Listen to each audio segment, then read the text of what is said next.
আপনি কি কখনো ওসিলিয়া ম্যাককার্টির নাম শুনেছেন? তিনি কোনো কোম্পানির সিইও ছিলেন না, তিনি বড় কোনো সেলিব্রিটিও ছিলেন না। ওসিলিয়া ছিলেন আমেরিকার মিসিসিপি অঙ্গরাজ্যের একজন সাধারণ ধোপা। তিনি সারা জীবন মানুষের ময়লা কাপড় ধুয়েছেন এবং ইস্ত্রি করেছেন। সবাই ভাবত তিনি একজন অতি দরিদ্র মানুষ, কিন্তু 1995 সালে তিনি যখন অবসরে যান, তিনি একটা লোকাল ইউনিভার্সিটিকে সেই সময়ে $1.5 লাখ, বাংলাদেশি টাকায় যেটি হয় 1,80,00,000 টাকা দান করে পুরো বিশ্বকে তাক লাগিয়ে দেন। এখন কথা হচ্ছে এটি কিভাবে সম্ভব হয়েছিল, যেখানে আমাদের দেশের একজন সাধারণ নাগরিকেরা 60 থেকে 70 হাজার টাকা বেতন পেয়েও মাসের 20 তারিখের পরে হাতে আর কোনো টাকা থাকে না, সেখানে একজন ধোপা হয়ে কিভাবে এত টাকা জমালেন? এই কোশ্চেনটি যখন ওসিলিয়াকে করা হয়েছিল তখন তিনি বলেছিলেন 5টি মারাত্মক ভুল, যেগুলো তিনি নিজে করেন না, কিন্তু সাধারণ মানুষ মনের অজান্তেই প্রতিদিন এই 5টা ভুল করে যাচ্ছে। ওসিলিয়া বলেন, এই 5টি ভুল না করেই আমি এত টাকা জমিয়েছি। তো চলুন এই ভিডিওতে সেই ওসিলিয়ার এমন 5টি বিষয় জানা যাক, যেগুলো খুব ছোট ছোট অভ্যাস, যেগুলো আপনি যদি একটু পরিবর্তন করতে পারেন তাহলে 2026 সালের এই কঠিন বাজারেও আপনি ওসিলিয়ার মতো করে সাইলেন্ট মিলিয়নার হতে পারবেন। তো চলুন দেরি না করে সবার প্রথম ভুলটি হচ্ছে আয়ের আগে বিলাসিতা, বা ইংলিশে যেটিকে বলে ইনফ্লেশন অফ লাইফস্টাইল। আমাদের প্রথম ভুল হলো আয় বাড়ার সাথে সাথে খরচের লাগাম ছেড়ে দেওয়া। একে ফিন্যান্সের ভাষায় বলা হয় লাইফস্টাইল ক্রিপ। এই ভুলটি আমেরিকার বিখ্যাত বাস্কেটবল প্লেয়ার অ্যান্টনিও ওয়াকার করেছিলেন। তিনি তার ক্যারিয়ারে $110 মিলিয়ন, প্রায় 1300 কোটি টাকা আয় করেছিলেন, কিন্তু মাত্র কয়েক বছরের ব্যবধানেই তিনি দেউলিয়া এবং ফুতুর হয়ে যান। কারণ ছিল কি? কারণ তিনি তার টাকা যেই সময়টাতে আয় করছিলেন ঠিক সেই সময়টাতেই আয়ের পাশাপাশি তিনি বিশাল প্রমোত্তরি ভাড়া করে অনেক ফুর্তি করতেন, অনেক দামি গাড়ি কিনতেন, বন্ধুদের জন্য বিলাসবহুল গিফট কিনতেন, এবং যেগুলো তিনি হরহামেশাই করতেন। তিনি ভেবেছিলেন তার এই যে ইনকাম চলছে এগুলো সারা জীবনই থাকবে। ঠিক আপনিও প্রমোশন পাওয়ার সাথে সাথেই এভাবে করেই ভাবতে থাকেন আমার ইনকাম সারা জীবনই থাকবে, আর এই ভেবে আপনি নতুন বাইক কিনে ফেলেন, দামি মোবাইল কিনে ফেলেন, ঘরের জন্য আসবাবপত্র যেটার দরকার নাই সেটা কিনে ফেলেন। এরপর আপনার কি হয়? প্রতি মাসের শেষেই হাতে আর কোনো টাকা থাকে না, আর আপনার ইনকাম বাড়লেও আপনার লাইফের কোনো পরিবর্তন নাই। এটা হচ্ছে ভুল নাম্বার 1। ভুল নাম্বার 2, রিওয়ার্ড মেন্টালিটি, বা নিজেকে পুরস্কার দেওয়ার ফাঁদ। আমরা এভাবে করে ভাবি সারা সপ্তাহ অনেক কষ্ট করছি ভাই, আজ একটু রেস্টুরেন্টে খেতেই হবে, না খেলে মাথা নষ্ট হয়ে যাবে, বা নিজেকে তো একটা গিফট দিতেই পারি। এই কথাগুলো এক ধরনের ট্র্যাপ, আপনার টাকাকে ধ্বংস করে ফেলার জন্য। ঠিক এই মানসিকতার উল্টো ছিলেন ইনগভার কাম্প্রেড, যিনি বিখ্যাত কোম্পানি আইকেয়ার প্রতিষ্ঠাতা। হাজার হাজার কোটি টাকার মালিক হওয়া সত্ত্বেও তিনি সব সময় ইকোনমি ক্লাসের বিমানে চড়তেন এবং একটি পুরনো ভলভো গাড়ি, যেটি 15 বছর ধরে তিনি চালিয়েছিলেন। তিনি জানতেন সেলফ রিওয়ার্ড বা নিজেকে পুরস্কার দেওয়াটা একটা সাময়িক আনন্দ, কিন্তু সেটাই আবার দীর্ঘমেয়াদে আপনার আর্থিক নিরাপত্তার শত্রু। আমরা যারা মধ্যবিত্ত, আমাদের সবচেয়ে বড় সমস্যা হলো আমাদের কষ্টের টাকায় আমরা বিলাসিতা কিনি, আর ধনীরা ইনভেস্টমেন্টের লভ্যাংশ থেকে বিলাসিতা কিনে। আপনি মাসের 20 তারিখ হতেই যদি আপনার পকেট খালি হয়ে যায়, তাহলে আপনি নিশ্চিত থাকুন আপনি আপনার কষ্টার্জিত টাকা ইমোশনাল শপিংয়ে খরচ করে ফেলতেছেন। সো এটা হচ্ছে ভুল নাম্বার 2, বিশাল এক ভুল, এটা করা যাবে না। ভুল নাম্বার 3 হচ্ছে সাবস্ক্রিপশন বা অদৃশ্য চোর। আপনি কি জানেন এই 2026 সালে ডিজিটাল যুগে আপনার পকেটের সবচেয়ে বড় চোর কোনটা?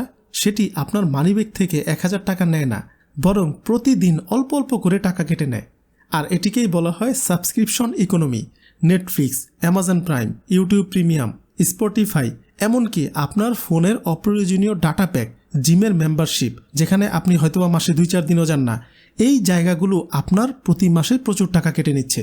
এই ভুলটি কিন্তু আমেরিকার বিখ্যাত ফাইন্যান্সিয়াল গুরু রামিত শেঠি খুব সুন্দর করে ব্যাখ্যা করেছেন। তিনি একবার তার এক ক্লায়েন্টের অ্যাকাউন্ট চেক করে দেখলেন সেই ব্যক্তি প্রতি মাসে প্রায় $300, যেটি আমাদের দেশের টাকায় 35,000 টাকা সমান হয়, সেই টাকা খরচ করছেন এমন সব অ্যাপে বা মেম্বারশিপে যেগুলো তিনি ভুলেও ব্যবহারই করেন না। সেই ব্যক্তি ভাবতেন আরে মাসে তো 500 টাকাই কেটে নিচ্ছে, এ আর এমন কি, কিন্তু বছর শেষে সেই অঙ্কটি গিয়ে দাঁড়ালো 6,000 টাকা। আর এমন 10টা সাবস্ক্রিপশন থাকলে আপনার বছরে যাবে 60,000 টাকা, স্রেফ বাতাসে উড়ে যাবে। এছাড়াও আমাদের অনেক ব্যাড হ্যাবিট আছে, যেখানে 2 কাপ চা খেলেও চলে সেখানে 4 থেকে 6 কাপ চা খেতে হবে, যেখানে একটু হেঁটে গেলেই হয় সেখানে 50 টাকা রিক্সা ভাড়া দিয়ে যেতে হবে। এই জিনিসগুলো ক্যান্সারের মতো। ক্যান্সার হলে যেমন ওই জায়গাটা পচে যায়, এই জিনিসগুলো যখন আপনার লাইফে থাকবে সেই টাকাগুলো আপনার ধ্বংস হয়ে যাবে, মানে পচে যাবে। আপনার ফাইন্যান্সিয়াল ম্যানেজমেন্টে সেই টাকাগুলো আর থাকতেছে না। সো এগুলো থাকলে ক্যান্সেল করুন। ভুল নাম্বার 4, খরচ করার পর জমানো বা রিভার্স সেভিং ভুল। আমাদের দেশে 95% মানুষেরই একটা কমন ডায়লগ রয়েছে মাসের শেষে যদি টাকা বেঁচে থাকে তাহলেই জমাবো। শুনতে খুব লজিক্যাল মনে হয়, এটি পৃথিবীর সবচেয়ে বড় আর্থিক ভুল সিদ্ধান্ত। কারণ মানুষের ইচ্ছার কখনো কোনো শেষ হয় না। আপনার হাতে যত টাকাই আসবে, কোটি টাকাও আসুক, আপনার মস্তিষ্ক সেই টাকার পরিমাণ জিনিস কিনে ফেলবে, পথ খুঁজে বের করে ফেলবে এই 1 কোটি টাকা কোথায় খরচ করা যায়। মানুষের ব্রেন এভাবে করেই তৈরি করা। এখন এই সমস্যা থেকে সমাধান দিয়েছেন বিখ্যাত হেজ ফান্ড ম্যানেজার রে ডালিও। তিনি তার জীবনের শুরুতে একটা নিয়ম মেনে চলতেন, পে ইউর সেলফ ফার্স্ট। অর্থাৎ মাসের প্রথম 1 তারিখেই আপনার বেতনের টাকার একটা অংশ, ধরা যাক 20% টাকা, সবার প্রথমে নিজের অ্যাকাউন্ট থেকে আলাদা করে ফেলুন। বাকি 80% টাকায় পুরো মাস চলুন, পারলে 60% টাকায় চলুন। তখন দেখবেন আপনার মস্তিষ্ক এই 60% বা 80% টাকার মধ্যেই আপনার সংসার চালানোর চেষ্টা করবে।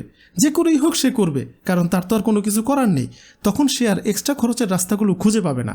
ভিডিও শুরুতে যেই ওসিলিয়ার গল্প বলেছিলাম, যেই ধোপা, তিনি কোটিপতি হতে পেরেছিলেন কারণ তিনি তার $1 25 সেন্ট মানে 25% টাকা সে আলাদা করে এক জায়গায় জমাতেন। বাকি 75% টাকা দিয়ে সে তার জীবন চালাতেন। সেই 25% কখনো টাচই করেনি। সো ভুল নাম্বার 4, আগে খরচ নয়, আগে জমানো, তারপর বাকি টাকা খরচ করবেন। ভুল নাম্বার 5, সেল বা ডিসকাউন্টের মোহে অপ্রয়োজনীয় কেনাকাটা। দেখবেন আমাদের এমনটাই হয়, আরে ভাই 2000 টাকার শার্ট মাত্র 500 টাকায় দিচ্ছে, না কিনলেই লস। এই মানসিকতাই আপনাকে সারা জীবন গরিব রেখে দিবে। আপনি যদি 500 টাকার একটা শার্ট কেনেন যা আপনার আসলে দরকার ছিল না, তবে আপনি 1500 টাকা বাঁচাননি, বরং 500 টাকা লস করে ফেলেছেন। এই ব্যাপারে জাপানিজ বিলিয়নার এবং সফট ব্যাংকের প্রতিষ্ঠাতা মাসায়োশি সনের একটা দর্শন আছে। তিনি বিশ্বাস করতেন কোয়ালিটি ওভার কোয়ান্টিটি। তিনি সস্তা বা ডিসকাউন্টের পেছনে না ছুটে এমন কিছুতে টাকা খরচ করতেন যা তাকে দীর্ঘমেয়াদে আউটপুট দেবে। আমরা প্রায় ই-কমার্স সাইটে ফ্ল্যাশ সেল, ধামাকা অফার দেখে অনেক সময় ইলেকট্রিক গ্যাজেট, কাপড় কিনে ফেলি। পরবর্তীতে দেখা যায় সেগুলো আলমারিতেই পড়ে থাকে, আমরা আর ইউজও করি না। আর এভাবে করেই বছরের পর বছর আমরা লক্ষ লক্ষ টাকা নষ্ট করে ফেলতেছি এই আমাদের আলমারিতে স্টোর করে। ব্যাস, আপনার লাখ টাকা আপনার আলমারিতেই পচে গেল।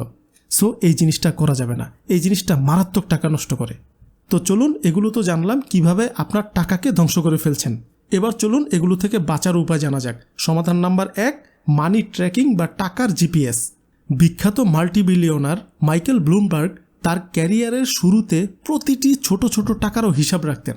তিনি বলতেন, আপনি যদি জানেনই না আপনার টাকা কোথায় যাচ্ছে, তবে আপনি কোনোদিন জানতেই পারবেন না আপনি কেন গরিব থাকছেন। ধরুন আপনি প্রতি মাসে 1 লক্ষ টাকা আয় করেন এবং মাসের 20 তারিখে আপনার টাকা শেষ, উল্টো আরও টাকা 30 তারিখ হতে হতে মাইনাসে চলে যায়। অন্যদিকে আরেকজন মাসে 30,000 টাকা ইনকাম করে এবং প্রতি মাসে 5,000 টাকা সঞ্চয় করতে পারে। এখন পার্থক্যটা কোথায়? পার্থক্যটা হচ্ছে দ্বিতীয় ব্যক্তি সে তার প্রতিটি টাকার হিসাব মোবাইল অ্যাপ বা ছোট ডায়েরিতে প্রতিদিন লিখে রাখে।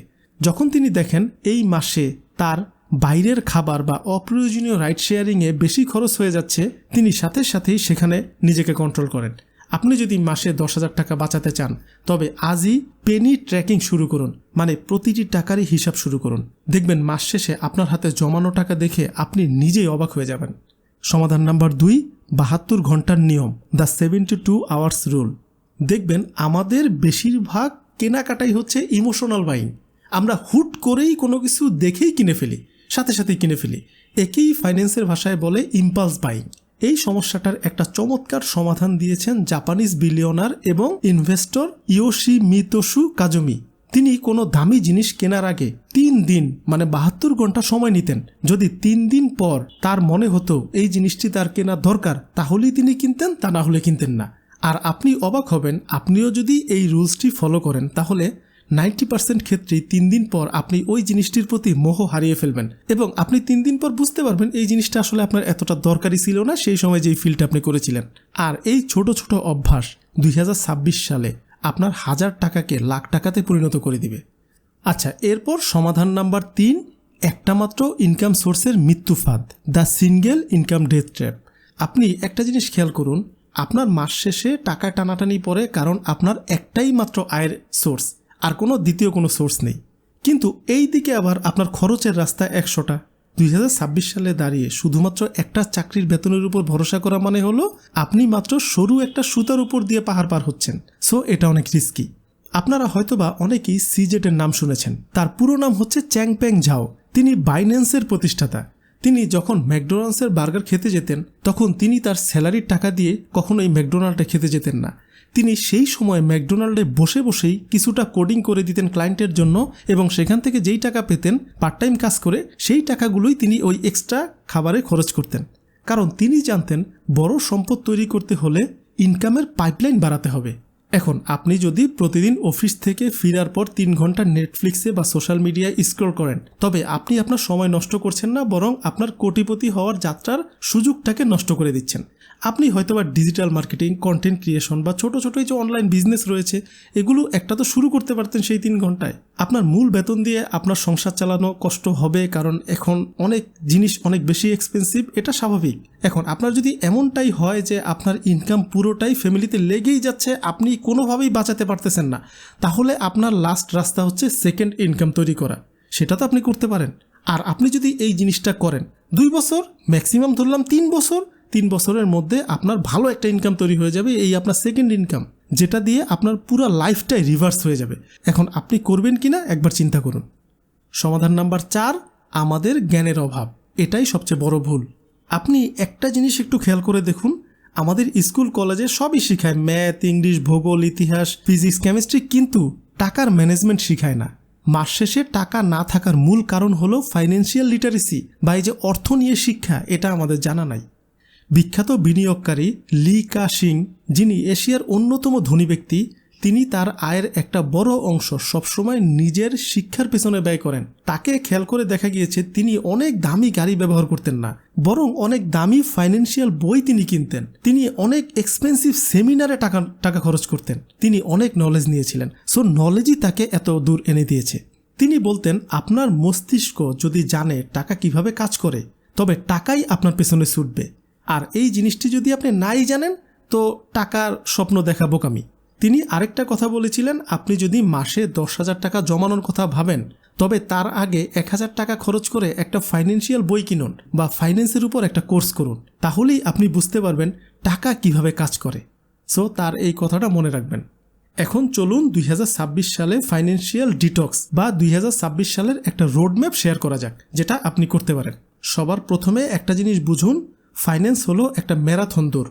এটা 100 মিটারের ছোট দৌড় নয়।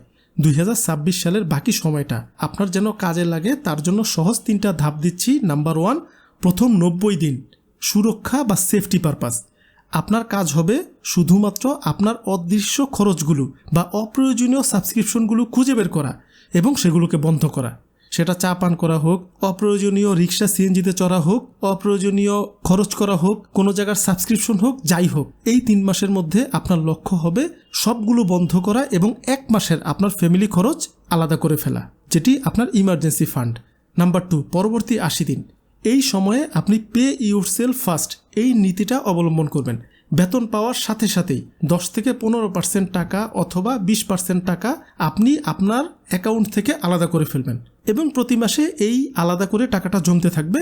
পাশাপাশি এই সময়টাতে আপনি একটা সাইড ইনকাম সোর্স বা নতুন কোনো স্কিল শেখা শুরু করবেন।